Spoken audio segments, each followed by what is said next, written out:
ఈరోజు నక్క గాడిద కథ విందాం. నక్క జిత్తుల మారి అని గాడిదకి తెలుసు. అయినా దాని మాయ మాటలని నమ్మేసి స్నేహం చేయడం మొదలుపెట్టింది. ఒకరిని విడిచి మరొకరు సంచరించకూడదని ఇద్దరూ కలిసే తిరగసాగారు.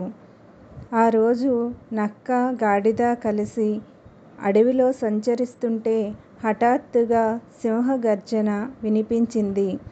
భయంతో పారిపోవాలని వెనక్కి తిరిగిన ఆ రెండు జంతువులకు తమవంకే చూస్తూ గర్జిస్తున్న సింహాన్ని చూసేసరికి గుండెలు జారిపోయాయి. నక్క ముందు తేరుకుని, ముందు మనం ఆ సింహంతో నేస్తం చేయకపోతే మన ప్రాణాలు పోతాయి అంటూ ధైర్యంగా సింహం వైపు బయలుదేరింది నక్క. సింహాన్ని చేరుకోగానే ముందు దాన్ని కాసేపు పొగిడి, ఆ గాడిద బాగా బలిసి ఉంది కాబట్టి దాన్ని తింటేనే మీ ఆకలి చల్లారుతుంది అంది నెమ్మదిగా. సింహానికి నక్క ఉపాయం అర్థమైంది.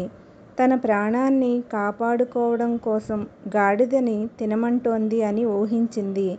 అయినా అమాయకంగా అలాగే అని తల ఊపింది. వెంటనే నక్క వెనక్కి వెళ్ళి నాతో రా అంటూ గాడిదను కొద్దిగా అవతలికి తీసుకెళ్ళి గుంటలో పడేట్లు చేసింది.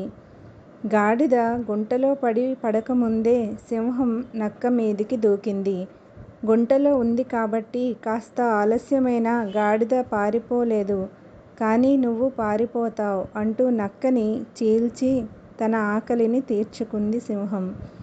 మళ్ళీ ఆకలి వేసినప్పుడు తినవచ్చును లెమ్మని గాడిదను గుంటలోనే వదిలేసి వెళ్ళిపోయింది. ఎవరు తీసుకున్న గోతిలో వాళ్ళే పడతారు. గాడిదను చంపాలనుకున్న తానే చచ్చింది. ధన్యవాదాలు.